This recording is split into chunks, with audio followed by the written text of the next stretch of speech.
આપણા ઘરની આસપાસ, મતલબ એક ઘર છોડીને એક ઘર, તમે દરેક ઘરમાં સાંભળ્યું હશે કે મારો દીકરો તો ભાઈ શ્રવણકુમાર છે, મારો દીકરો તો બધું જ કરે છે, મારા દીકરાએ તો કેટલું મોટું ઘર ઊભું કરી દીધું છે, મારો દીકરો રાજા, મારો દીકરો આમ તેમ બધું જ.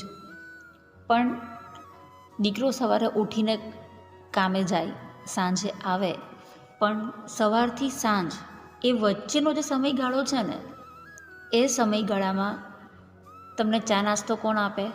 વહુ. તમને જમવાનું કોણ આપે? તો વહુ. તમારા ઘરમાં કચરા પોતા વાસણ કોણ કરે? વહુ. દિવસમાં તમને 4 વાર ચા પીવા જોતી હોય અને ગરમ ચા દરેક વખતે મળે, અને એ કપ ત્યાંથી પાછો ઉઠાવીને એ કપ પાછો ધોવાનો કોને? વહુને. આટલું બધું મહેનત કર્યા પછી જો ક્રેડિટ ખાલી છોકરાને જ મળતી હોય તો પછી ઘરમાં વહુનું શું કામ છે? એ બધું કામ તો કામવાળી પણ કરી શકે છે.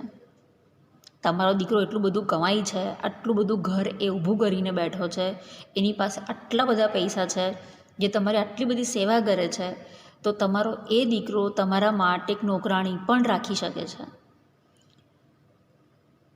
એના માટે કોઈની દીકરી લાવીને ઘરમાં એને નોકરાણી બનાવવી, શું એ જરૂરી છે?